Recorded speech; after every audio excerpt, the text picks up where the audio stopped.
Ladies and gentlemen, the Philippine National Anthem. Go!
Panunumpa sa watawat ng Pilipinas.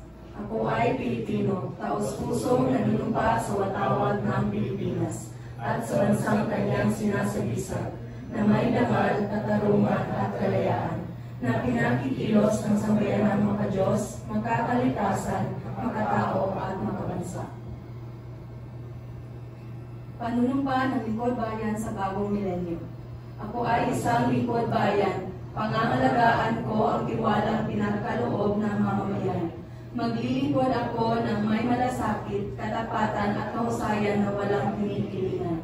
Magiging mabuting halimbawa ako at magbibigay ng pag-asa at inspirasyon sa aking kapwa lingkod bayan. Lilinangin ko ang aking sariling kakayahan upang sa lahat ng panahon ay mapaglingkuran ko ng buong kahusayan ang sambayanan. Hindi ako magkikibahagi sa mga katiwalian at sa pamamahalaan. Pipigilan at isisiwalat ko ito sa pamamagitan ng tamang at angkop na pamamaraan. Sasabuhay ko ang isang lingkod bayan, makadiyos, makatao, makakalikasan at makabansa.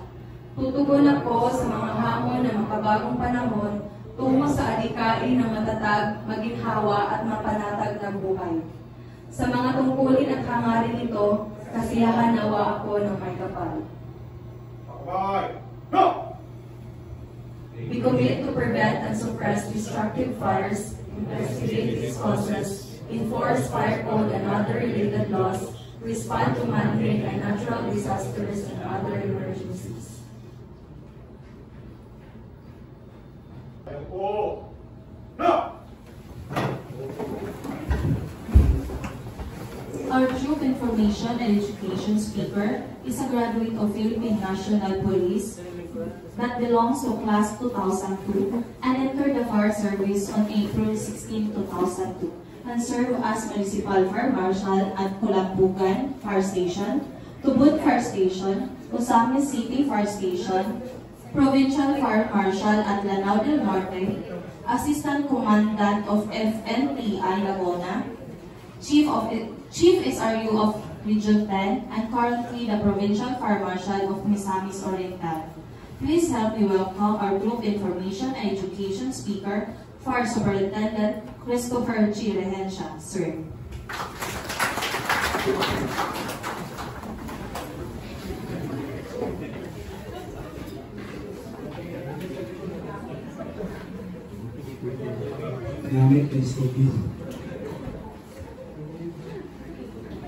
Fellow firefighters, ladies and gentlemen, good morning. Ang akong mensahe karong buntaga, sakto kayo sa pag-depart sa service ni Captain Joy Balmores. So I will request Joy to sit in front. Joy, para i-say mo na yung mensahe.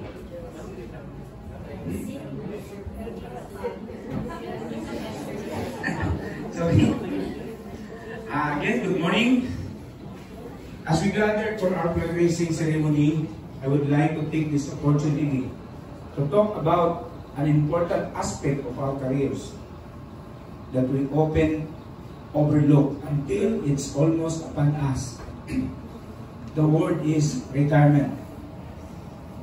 It is a phase of life that should be eagerly anticipated and thoroughly enjoyed. But to ensure that, we need to start planning well in advance. It is crucial to start planning for retirement at least 10 years.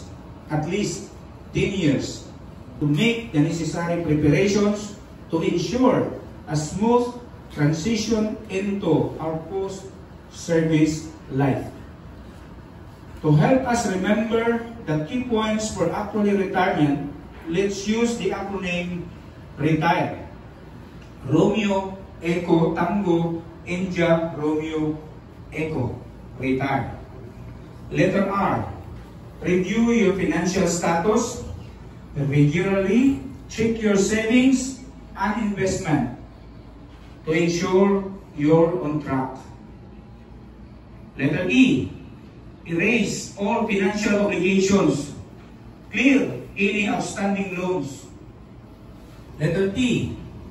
Think ahead. Plan for your retirement at least 10 years. So sabi kanina, at least 10 years in advance.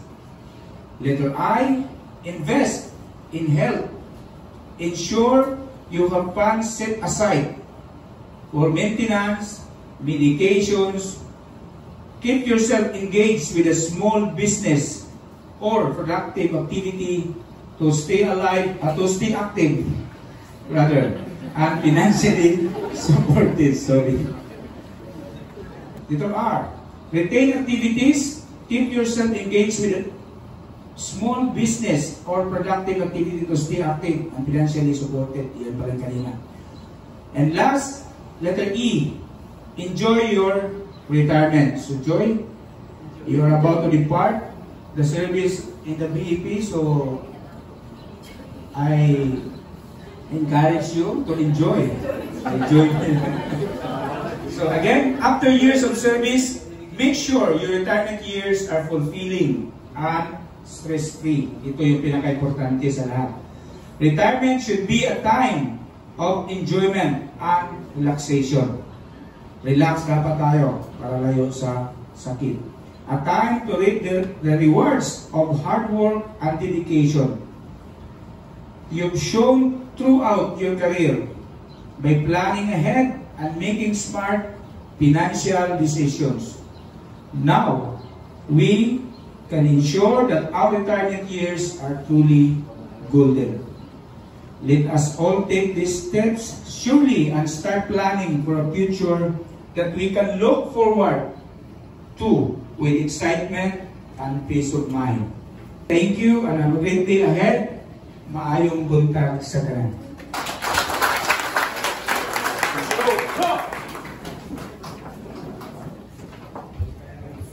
Thank you so much, sir, for the message worth remembering.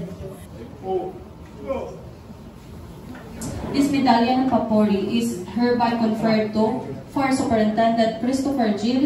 Rehencia, PFM Misamis Oriental, BFT Region 10, for his insightful contribution and commendable performance as the Troop Information and Education Speaker during the traditional Monday flag raising ceremony held on July 15, 2024 at the BFP Regional Office 10, given this 15th day of July 2024 at the Office of the Regional Director, BFP 10, Gumamela Extension, Carmen, Cagayan de Oro City. Signed, Almagran Abakahin, MMPA, MPSA, Fire Chief Superintendent, DSC, BFP Regional Director.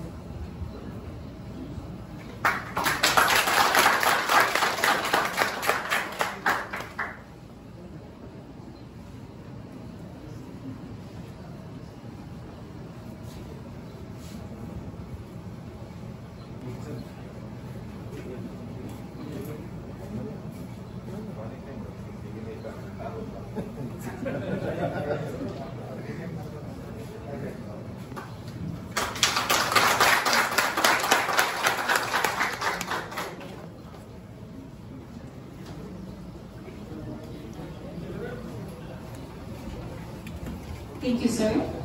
Fellow firefighters, good morning. Every beginning inevitably leads to an end. So the two of them, though opposite words, they are inseparable and cannot exist without the other. This is the truth and the reality of life. Its very nature, as they say, that's life.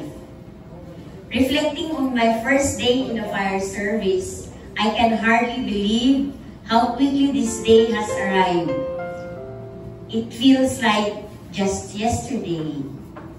Time truly flies. Looking back on everything that happened between then and now is trying to see through a fog. I really can't believe that I'm really already saying my retirement speech. It feels so surreal. As I undergo this significant transition in my life, I want to take this moment to express my heartfelt appreciation and admiration for my BFP Regional Office 10 family, especially my admin division family. Alam ka naman, na-feel empty. Pero sige lang, alam magandang life. And everyone I have worked with over the past 24 years and 8 months, no? My years in the Bureau. So I wouldn't be who I am today without the wisdom, the guidance, and friendship you all provided, as well as the challenges and mistakes that taught me humility. Each of you will always have a special place in my heart that I can never forget. Thank you so much. As I will soon embark on my new journey in retirement, I hope and pray that everyone will find the peace and happiness that we all deserve.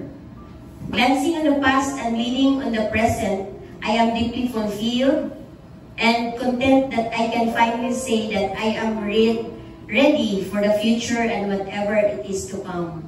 I also came to realize that retirement does not signify only a simple ending, but rather a beautiful ending. It marks a new beginning for me which I could face not with sadness but with positivity and hope. Like the sunset, I learned that some endings could be beautiful and worthwhile.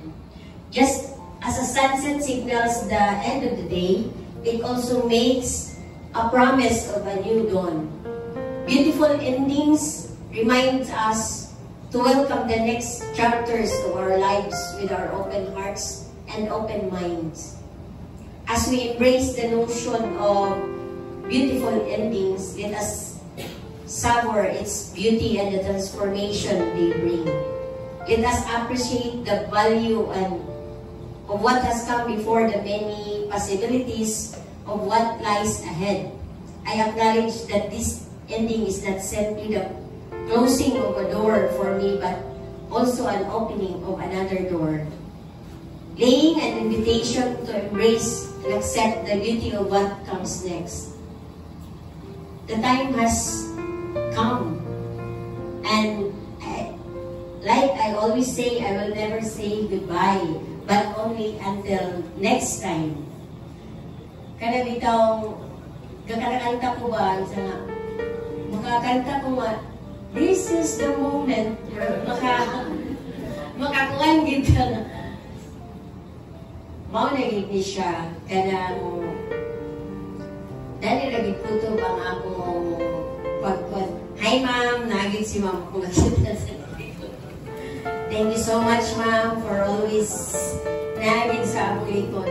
And thank you so much, everyone.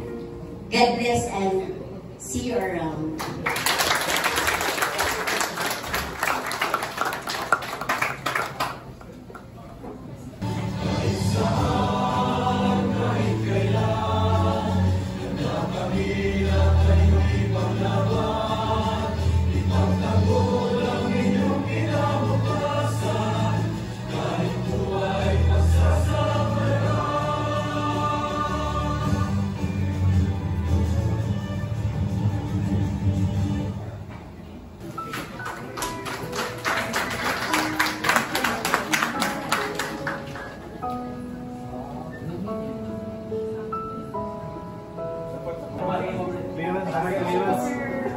pati na president.